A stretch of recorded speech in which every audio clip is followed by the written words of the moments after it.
समुद्रस्य हिमाद्रश्चैव दक्षिणं वर्षं तद् भारतं नाम भारतीयत्र सन्तति।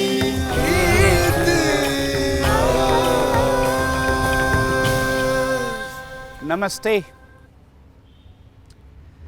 आज का एपिसोड में स्वागत। I am standing in the premises of the Bhandarkar Oriental Research Institute. In the last episode, we got exposed to the geography of the Mahabharata, particularly the geography of the Kuru-Panchal region.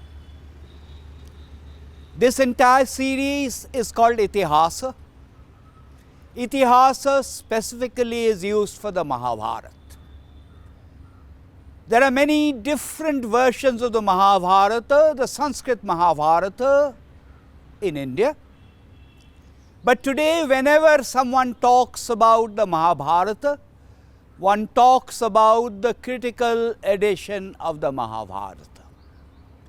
And that critical edition was brought out by the Bhandarkar Oriental Research Institute.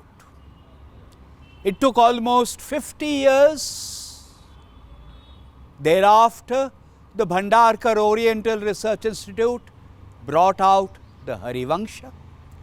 And following the template set by the Bhandarkar Oriental Research Institute for the critical edition of the Mahabharata, the Baroda Institute did that with the Valmiki Ramayana.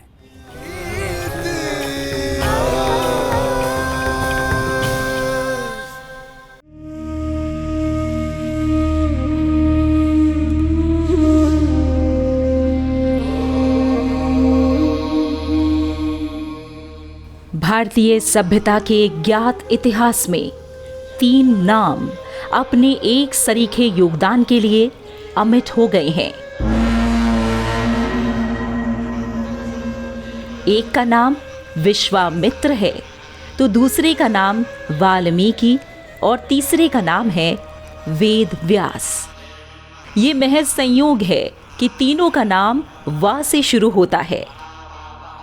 Vishwamitra ने भारत धरा पर संपूर्ण मानव जाति के इतिहास का पहला काव्य यानी गायत्री मंत्र रचा, तो वाल्मीकि ने नई भाषा, नए छंद, नए कथ्य, नए अंदाज और नई भावभूमि के साथ वैदिक काव्य से एकदम अलग हटकर लौकिक काव्य का पहला प्रबंध काव्य रामायण लिखकर आदि कवि होने का गौरव हासिल किया। और महर्षि कृष्ण द्वैपायन वेद व्यास ने चारों वेदों को आज वाला उपलब्ध आकार देकर और 1 लाख श्लोकों वाला महाभारत लिखकर भारतवर्ष को दूसरा राष्ट्रीय प्रबंध काव्य दिया।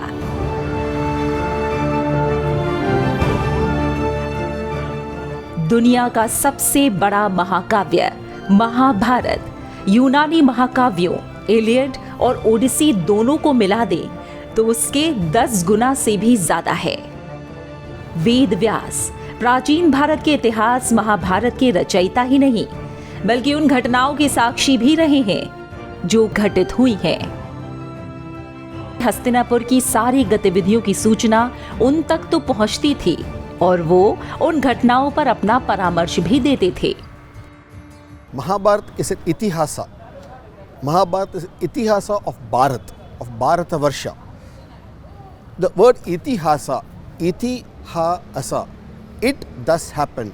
ये ऐसे हुआ क्योंकि ये तो हमारा भारत देश का कहानी है, ये तो कोई काल्पनिक कहानी नहीं है, ये तो काव्य है, महाकाव्य है और हिस्टोरिकल भी है।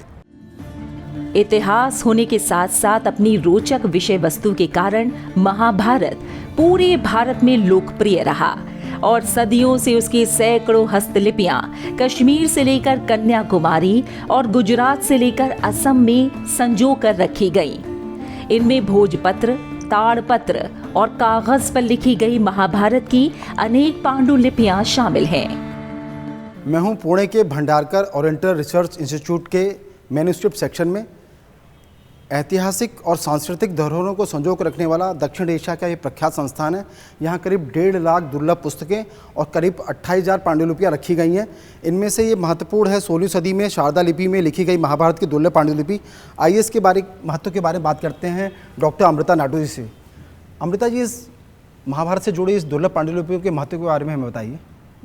भंडारकर इंस्टीट्यूट महाभारत के क्रिटिकल एडिशन के लिए जानी जाती है और उसमें ये जो पांडुलिपि आप अभी देख रहे हैं वो बहुत ही महत्वपूर्ण रही है।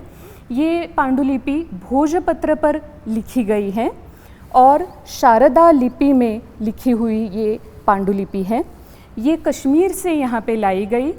डॉक्टर जॉर्ज ब्यूलर नाम के एक जर्मन विद्वान थे जिन्होंने ये कश्मीर से यहाँ लाई 1875 में। तो महाभारत का जो कश्मीरी वर्जन है वो इसमें पाया जाता है, जो कि बहुत ही महत्वपूर्ण रहा है क्रिटिकल एडिशन के लिए। सदियों से भारत के विभिन्न स्थलों और विविध भाषाओं में भारतवर्ष के इतिहास महाभारत के बहुत रूप हैं। इसलिए अध्ययन करने के लिए महाभारत का कोई निश्चित स्वरूप होना आवश्यक था। 1917 में पुणे में प्रकांड पंडित रामकृष्ण गोपाल भांडारकर ने भांडारकर ओरिएंटल रिसर्च इंस्टीट्यूट यानी बोरी की स्थापना की। इसके बाद संस्थान से संबंधित प्रतिष्ठित विद्वानों ने तय किया कि वो संपूर्ण महाभारत का एक समालोचनात्मक संस्करण तैयार करेंगे।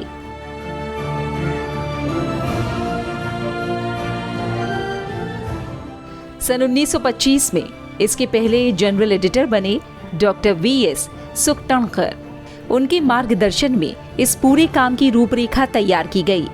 के निधन के बाद दूसरे जनरल एडिटर बने डॉक्टर S.K. बेलवलकर और इसके बाद डॉक्टर P.L. वैद्य और डॉक्टर R.N. दांडेकर समेत अन्य विद्वानों के सहयोग से क्रिटिकल एडिशन का काम जारी रहा। उन्होंने गणितीय तरीकों का इस्तेमाल सटीक मूल लेख तक पहुंचने में किया। एक एक पर्व को बारीकी से देखा और हर एक श्लोक पर ध्यान दिया। आखिरकार 5 दशकों की तपस्या और 1259 पांडुलिपियों को देखने के बाद तैयार हुए महाभारत के पूर्ण क्रिटिकल एडिशन को 22 सितंबर 1966 को भारत के तत्कालीन राष्ट्रपति डॉक्टर सर्वपल्ली राधाकृष्णन के हाथों जारी किया गया। प्रख्यात निर्माता निर्देशक B.R. चोपड़ा ने अपने बेहद लोकप्रिय टीवी सीरियल महाभारत की स्रोत सामग्री के रूप में किया था। भांडारकर इंस्टीट्यूट ने जब ये काम शुरू किया तो प्रायः 100 वर्ष हो गए। उसके बाद उसके बारे में काम बहुत विद्वानों ने काम किया और उसमें जितने हस्तलिखित है वो सब इकट्ठा करके उसके आधार पर मूल महाभारत का स्वरूप कैसे होगा ये जानने का प्रयत्न किया। जैसे कि यहाँ ये जो आवृत्ति है उसमें ऊपर के भाग में जो ग्रंथ है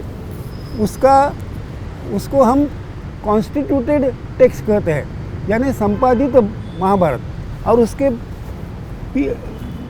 ये जो है वो टिप्पणियाँ हैं, इसमें महाभारत के जो अन्य पाठ है वो यहाँ लिखे हैं। इस तरह से बहुत से इन सब ग्रंथों में महाभारत का संपादन हुआ है। क्रिटिकल एडिशन जब तैयार हो गया तब लोगों ने यह कहा कि ये तो काम ख़त्म हो गया, तो ये बात नहीं है। V.S.सुक्थंकर जो पहले जनरल एडिटर थे उन्होंने कहा कि भाई असली काम तो क्रिटिकल एडिशन के तैयार होने के बाद शुरू हो जाएगा, क्योंकि महाभारत का पूरा अध्ययन उसके आधार पर किया जाएगा।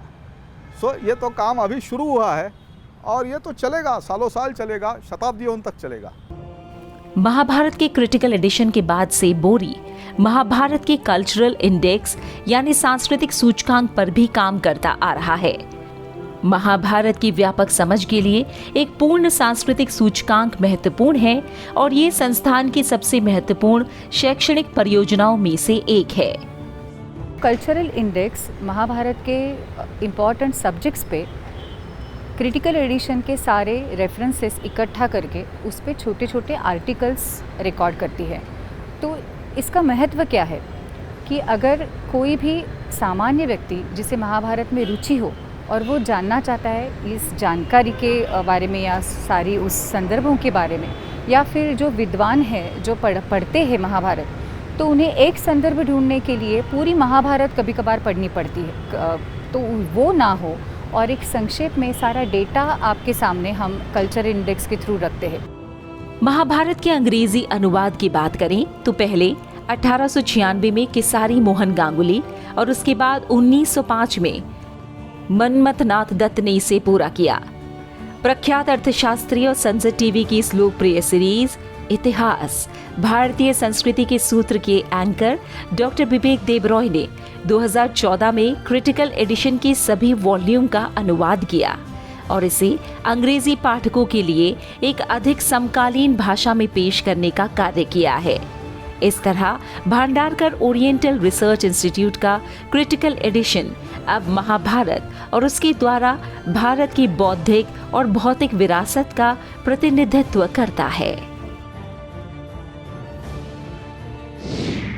The importance of the Bhandarkar Oriental Research Institute, or BORI as it is called, is enormous. The name is because of a great Indologist and scholar, Ramakrishna Gopal Bhandarkar.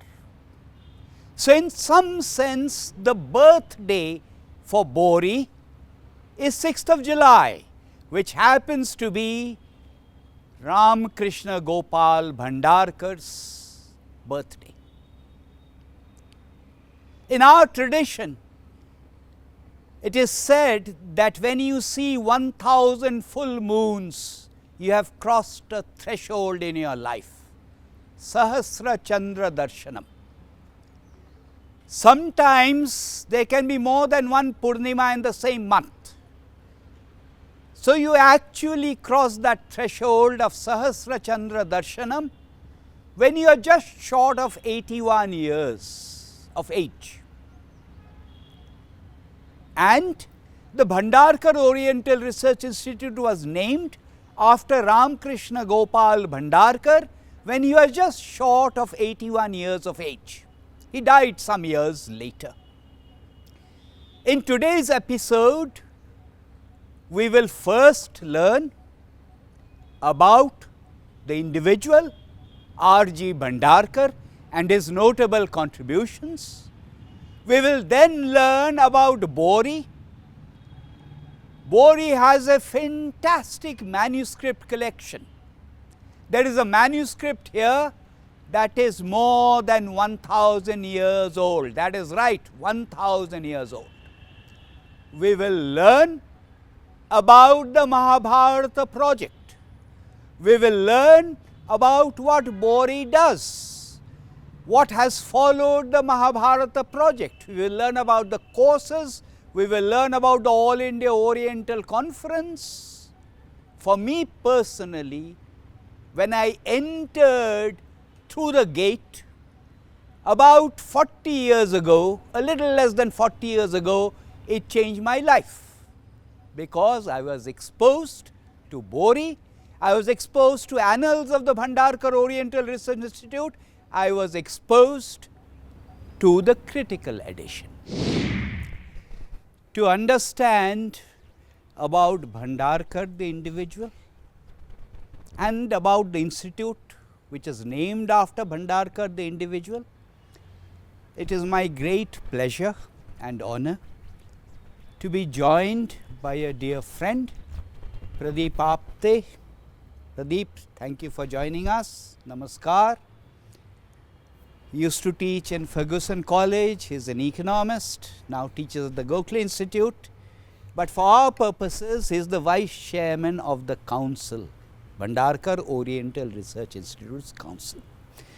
First, let us talk about the wonderful manuscript collection that the Bhandarkar Institute has, which Professor Bhandarkar was also interested in. He went around Central India collecting manuscripts. So let's talk about the manuscripts. How large is the manuscript collection? We have nearly 28,000 manuscripts. of different versions. Of course, a very large proportion of them are created out of what is called handmade paper, but we also have several birch bark papers. We also have several palm leaf manuscripts. Very large number of them, a majority of them are of course Sanskrit followed by Prakrit, but we have them in different scripts. And also Arabic and Persian also. Arabic, and nearly 100 of them are in fact in Persians. In fact, there are some very unique, like a Mahabharata edition, Persian illustrated differently. Also for Ramayana, we have a very old version, it is birch bark kind of a leaf, which is on Rigveda. So it is nearly 1100 years old manuscript. So ये खासियत है. I understand Bhagavat Puran is another Bhagavad one Puran. where there are large you number name of it and we have some fraction of it is there. They are in at least 11 different languages. The manuscripts also are in different, and this is also partly ये उसका ये भी ताल्लुक है कि जब महाभारत का critical edition बनाना था तो इतने मैन्युस्क्रिप्ट्स आ जाते थे. Not only what Bhandarkar had collected, not only what government collection was there. In fact, Bhandarkar's son was also involved in the similar activity. He also collected several manuscripts. So much so that eventually Bhandarkar became a kind of a voluntary depository of several manuscripts. People used to go and search, people used to come here and donate what they had in fact inherited from their forefathers. So we have very, very large collection of and it's part of the Namami National Manuscript. That's right. It is a part of that, and it is a manuscript department which is probably visited by several scholars across the world, because there are very rare manuscripts that we hold here. So let's move on to the critical edition. What exactly is the critical edition? Everyone talks about it. Yes, the critical edition ये एक बहुत अनोखी चीज़ है. जब महाभारत पे कोई अनुसंधान करे, रिसर्च करे, ऐसा लोग समझ रहे थे, तो पहला ये एक सवाल था कि ये टेक्स्ट कहाँ है. So people started looking for where is the manuscript. Firstly, it is large measure oral tradition. Then there are several versions that were created even in the written form. If I give you a simple example of what diversity we have had, there are nearly 714 manuscripts that Bhandarkar project in fact collected. They are in different scripts. For example, Sharada script, Kashmiri script. Meaning the Devanagari language is script. Sanskrit, but the script is different. But script is different. A Granthik Tamil script, Malayalam script. And each of them had a great degree of variation in the coverage, in the content, in the number of stanzas or the shlokas that you would have. Like for example, we have a manuscript which has got 60,000, 60, and we have nearly 2.5 times of that, 150,000 shlokas. So we have the versions of the manuscripts of Mahabharata which has got such a range of diversity. Now the term critical is often not properly understood by many people. It is not trying to reach something that can be called the only authentic edition. The Which purpose, Sukthankar's introduction makes very clear. That's right. So the Sukthankar's, if you read Sukthankar's introduction to this critical edition, it is critical in the sense, first thing is it has collected all the versions. Secondly, it has been carefully compared. It has been critically ordered. And when I say critical, there are many aspects of this. Probably, in fact, in our Mahabharata series, we have a separate lecture devoted to how critical edition was compiled.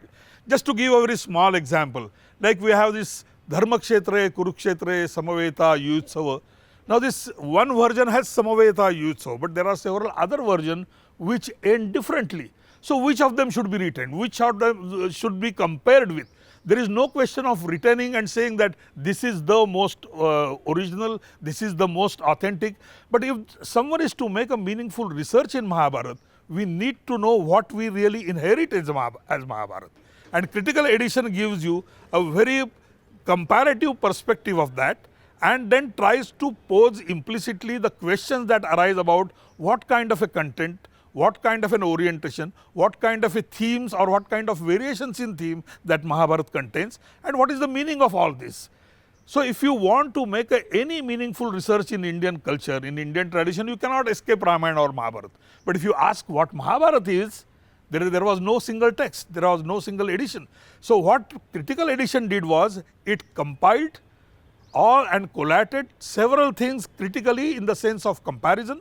then in the sense of in fact giving weightage to different aspects of it. It also sieved through various versions, some of them which look too superfluous, too recent, were probably deleted, but many of them have been retained and they have been printed side by side. So if you are going to read critical edition, it is not merely the critical edition, but any several other parts which are also there. But compiling that required some kind of a discipline, some kind of a rule, some kind of a methodology, which you find in Sukthankar, which you find in Vaidya's writing, which are introductory, and they didn't stop at that. In fact, they were very acutely aware that the kind of work, the critical compilation that we are doing would lead to the foundations of studying Mahabharata.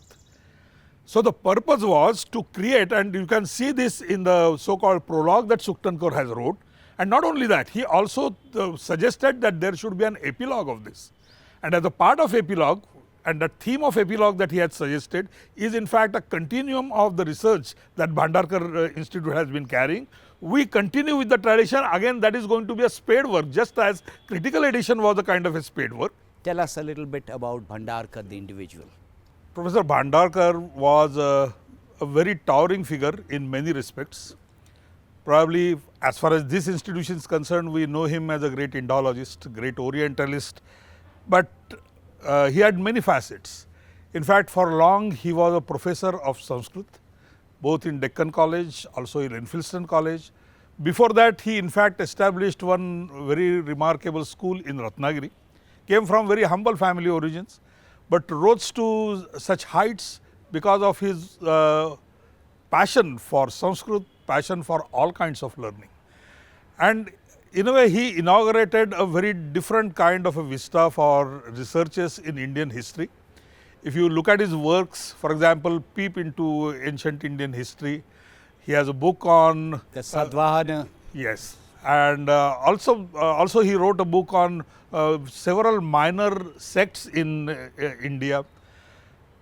I remember his work on Vaishnavism also. Yeah, Vaishnavism. Vaishnavism and minor sects in India is another major book. There is also a book which is called Early History of India.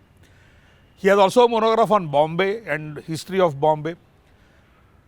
More importantly, when the British rule started, there was something what was called as a Royal Asiatic Society, and the influence of the scholars who worked on ancient Indian history, or what was also in the very initial periods, it was not very well articulated, but there were several scholars like William Jones was there, James Prinsep. In terms of archaeology, you had Alexander Cunningham, and that kind of a research led to a different kind of a view and different line of inquiry. And it was the merit of the great strength of Bhandarkar that he picked up this origin either. Though he was very steeply well trained in the Indian tradition, Indian traditional way of learning Sanskrit and also several other languages, he also picked up the modern approach and attitude to the early Indian history as well as early history of the entire Orient. And that is something which probably inspired him to establish and promote various lines of research. In fact, he was invited to International Oriental Congress as a representative of India. He had in fact an honorary degree given from German universities. His greatness was not only he alone being a scholar, but he inspired several students of his to become a scholar in these areas of research. Like for example, Bal Gangadhar Tilak was himself a student of Bhandarkar, and he respected him so much that there was one person who was Mr. Ketkar, Dr. Ketkar. He wanted to write an encyclopedia, and Tilak advised him that instead of you writing all things, you better consult various experts from different fields, take their notes and edit it. But as far as Bhandarkar's notes is concerned, you should not change an iota of it. That's the kind of a respect and that's the kind of a esteem that Tilak had about Bhandarkar. And this is in spite of the fact that in many occasions, on many questions of social reform, they were often found in opposite camps, debating publicly. But Bhandarkar was probably one of the most respected scholars in the eyes of B.G. Tilak, who was himself a very influential leader for All India National Congress and also for Pune. This institute was established. But before the institute, one of the minor things I want to mention, because the viewer may not know, is that he authored early on two very good textbooks which are introductions Yes, to yes, Sanskrit. yes. The first book and the second Absolutely, book I have absolutely. myself Yes, used. yes. And yes, yeah, I'm sorry I interrupted you. That's right. Not In just fact- the institute, but the road is also named after Bhandarkar. That's right.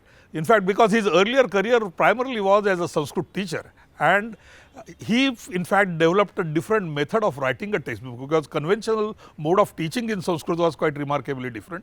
So in order to invent his own way, he was trying to develop a new method of designing a textbook, and probably that design has persisted, has flourished in a variety of directions. So The institute, you were the talking about the institute was something which was in his honor. He was still alive, and many of his students, many of the scholars who got inspired by Bhandarkar wanted to develop their own path of Oriental studies, and that was the purpose for which the institute was established. Institute was first one of the major donations that institution received, which in fact gives the first building of this institute. That was from the Tata Trust, and those funds that they were given were primarily for researches in the Persian tradition, in particular the Avestan tradition. And Bhandarkar and many of his students were also well versed in the Avestan studies. And that's how it began. But as it happened, the primary work of Bhandarkar for several decades, nearly 4 decades later, were focused on what is known as creating a critical edition of Mahabharata. What does Bhandarkar do as a sequel to the critical edition? What's going on? The cultural index, what else? Like the major sequel that we have been in fact following, that just as the critical edition had created a essential foundation for studying what Mahabharata is like, and so many aspects that could be studied. Again, I should refer to Sukthankar's prologue, where he had identified 20 themes, 20 aspects of studying Mahabharata. And to achieve that kind of a study, you need to have the material sieved through the critical edition, so that the scholars would be able to refer to a particular aspects which are part of that 20 items that Sukthankar suggested as the line of research in Mahabharata. So as a part of that, we are compiling what is called the cultural index. Now what is the, just let me give you an example. We have a volume of cultural index which lists all major rivers, all major mountains, all major cities, all different kinds of astras. It's already been published. Yes, they are all published. In fact, we have got 6 volumes of this. They are in the public domain. And soft copies also. Yeah, also soft copies, but there are also some essays. Like for example, Professor M.A. Mendade has written an essay on the flora that is identified in Mahabharata. So all and almost every such aspect of social, cultural, political, geographical aspect of that are found in Mahabharata are getting documented in form of the cultural index. And is it true that there is now work going on a critical edition of the Bhagavad Puran? Yes, in fact we have Harivansh, Bhagavata Puran, Atharva Ved. We are trying to do a comparative research of all such sorts on various other texts. Particularly the Puranas, we are saying. The Bhagavad Puran is in fact one of the major principal, because it's again a very big And there are task. several online courses on various aspects of Itihasa. Yes, in fact this is one of the additional, perhaps I should say, a recent feature, because otherwise it was relatively confined to a very small community of scholars, Sanskrit or the Oriental scholars. So as a part of the outreach, we have in fact 2 kinds of initiatives that have been made. The library that we have, which has got nearly 150,000 books, there are several very rare books, just like as rare as the manuscripts that we have. So what we have done is, all those books which are rare but are not otherwise available in other online research archives like archive.org, we have put a So the digitized dissemination of Itihasa goes on.